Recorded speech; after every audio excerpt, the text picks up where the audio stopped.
1. Formas do renascimento. 200 Metempsicose. Como podemos ver pelo exposto, o conceito de renascimento é multifacetado. Em primeiro lugar, destaco a metempsicose, a transmigração da alma. Trata-se da ideia de uma vida que se estende no tempo, passando por vários corpos, ou da sequência de uma vida interrompida por diversas reencarnações. O budismo, especialmente centrado nessa doutrina, o próprio Buda vivenciou uma longa série de renascimentos, não tem certeza se a continuidade da personalidade é assegurada ou não. Em outras palavras, pode tratar-se apenas de uma continuidade do karma.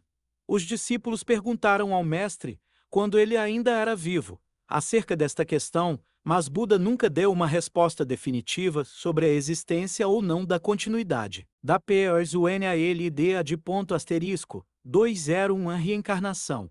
A segunda forma é a reencarnação, que contém o o conceito de continuidade pessoal. Neste caso, a personalidade humana é considerada suscetível de continuidade e memória. A reencarnar ou renascer temos, por assim dizer potencialmente, a condição de lembrar-nos de novo das vidas anteriores que nos pertenceram, possuindo a mesma forma do eu da vida presente. Na reencarnação trata-se em geral de um renascimento em corpos humanos. 202. Ressurreição resurrectio. Uma terceira forma é a ressurreição, pensada como um ressurgir da existência humana, após a morte. Há aqui outro matiz, o da mutação, da transmutação ou transformação do ser. Esta pode ser entendida no sentido essencial, isto é, o ser ressurrecto é um outro ser, ou a mutação não é essencial, no sentido de que somente as condições gerais mudaram, como quando nos encontramos em outro lugar, ou em um corpo diferentemente constituído. Pode tratar-se de um corpo carnal, como na crença cristã de que o corpo ressurge e, em nível superior, este processo não é compreendido no sentido material grosseiro, mas se considera que a ressurreição dos mortos é um ressurgir do corpus glorificationis, do satarbad corpo sutil, no estado de incorruptibilidade. 203. Renascimento renovatio. A quarta forma diz respeito ao renascimento sensu strictiori, em outras palavras, ao renascimento durante a vida individual. A palavra inglesa rebirth é o equivalente exato da palavra alemã Wiedergeburt, renascimento, e parece não existir no francês um termo que possua o sentido peculiar do renascimento. Essa palavra tem um matiz específico, possui uma conotação que indica a ideia de renovatio, da renovação ou mesmo do aperfeiçoamento por meios mágicos. O renascimento pode ser uma renovatio sem modificação do ser, na medida em que a personalidade renovada não é alterada em sua essência, mas apenas em suas funções, partes da personalidade que podem ser curadas, fortalecidas ou melhoradas. Estados de doença corporal também podem ser curados através de cerimônias de RNASCMN.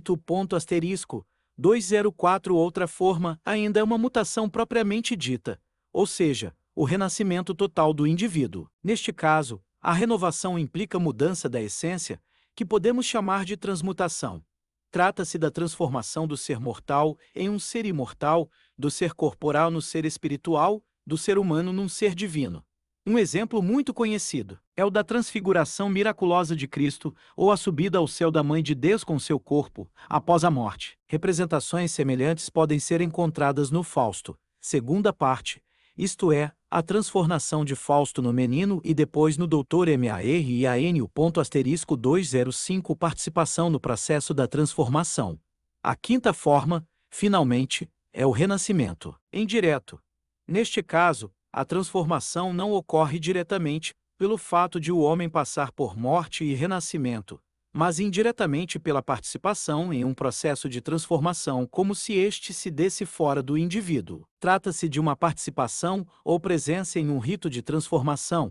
Pode ser uma cerimônia como a missa, por exemplo, em que se opera uma transubstanciação. Pela presença no ritual, o indivíduo recebe a graça. Nos mistérios pagãos, também existem transformações semelhantes, em que o neófito também recebe a graça, tal como sabemos acerca dos mistérios de Eleusis. Lembrou-me da profissão de fé do neófito Eleusino, que enaltece o efeito da graça, sob a forma da certeza da imortalidade. 2. Psicologia do renascimento. 206. O renascimento não é um processo de algum modo observável. Não podemos medi-lo, pesar ou fotografá-lo, ele escapa totalmente aos nossos sentidos.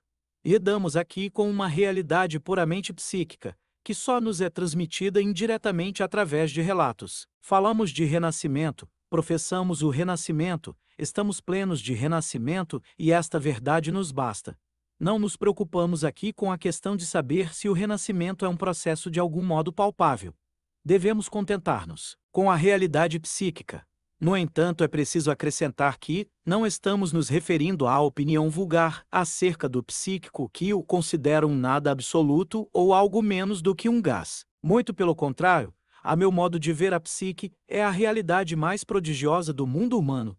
Sim, ela é a mãe de todos os fatos humanos, da cultura e da guerra assassina. Tudo isso é primeiramente psíquico e invisível. Enquanto permanece unicamente psíquico, não é possível experimentá-lo pelos sentidos, mas apesar disso trata-se indiscutivelmente de algo real. O fato de as pessoas falarem de renascimento e de simplesmente revelam tal conceito significa que também existe uma realidade psíquica assim designada. Como essa realidade é constituída, só o podemos deduzir a partir de depoimentos. Se quisermos descobrir o significado do renascimento, devemos interrogar a história para saber quais as acepções que esta lhe dá. 207. O renascimento é uma das proposições mais originárias da humanidade. Esse tipo de proposição baseia-se no que denomino arquétipo. Todas as proposições referentes ao sobrenatural, transcendente e metafísico são, em última análise, determinadas pelo arquétipo e por isso não surpreende que encontremos afirmações concordantes sobre o renascimento nos povos mais diversos. Um acontecimento psíquico deve subjazer a tais proposições. À psicologia cabe discutir o seu significado, sem entrar em qualquer conjectura metafísica e filosófica. Para obtermos uma visão abrangente da fenomenologia das vivências de transformação, é necessário delimitar essa área com mais precisão. Podemos distinguir principalmente dois tipos de vivência. Primeiro, a vivência da transcendência da vida e, segundo, a de sua própria transformação. A experiência da transcendência da vida. 208. Vivências mediadas pelo rito sagrado. Pelo conceito de transcendência da vida, entendo as experiências acima mencionadas feitas pelo neófito através de sua participação em um rito sagrado que lhe revela a perpetuidade da vida através de transformações e renovações. Nos dramas de mistérios, a transcendência da vida é representada, em vez de suas formas concretas e constantes de manifestação, geralmente através do destino de morte e renascimento de um deus ou herói divino. O neófito é, pois, simples testemunha do processo, ou um participante ativo do mesmo, ou um possuído pelo drama divino, ou ainda se identifica com o Deus através do ritual. O decisivo neste caso é que a substância, a existência ou forma da vida objetiva em um processo que transcorre por si mesmo, se transforma ritualmente, sendo que o neófito recebe a graça, é influenciado, impressionado ou consagrado por sua simples presença ou participação. O processo da transformação não ocorre no neófito, mas fora dele, apesar de este encontrar-se envolvido no processo. O neófito participa ritualmente da morte, do despedaçamento e da dispersão do corpo de Osíris, por exemplo, e, logo em seguida, de sua ressurreição. Ele faz assim a experiência da permanência e continuidade da vida que ultrapassa todas as modificações das formas manifestadas e sempre ressurge como fênix das próprias cinzas. Desta participação no evento ritual pode surgir, como efeito, aquela esperança de imortalidade, característica do neófito de Eleusis. 209. Um exemplo vivo do drama do mistério, que representa a permanência e a transformação da vida, é a missa. Se observarmos os fiéis durante o ofício litúrgico, podemos notar todos os graus de participação, da simples presença indiferente até a mais profunda compenetração emocionada. Os grupos masculinos que se aglomeram à porta da saída, conversando sobre coisas mundanas, fazendo o sinal da cruz e se ajoelhando mecanicamente partilham do ritual sagrado, apesar de sua dispersão, pela simples presença no espaço cheio de graça. Na missa, Cristo é sacrificado através de um ato exterior ao mundo e atemporal, ressurgindo novamente na substância transformada pela consagração. A morte sacrificial no rito não é uma repetição do evento histórico, mas um ato eterno, que ocorre por primeira e única vez. A vivência da missa é, pois, participação em uma transcendência da vida, que ultrapassa todas as barreiras de espaço e tempo. É um momento de eternidade no T e MP o ponto asterisco.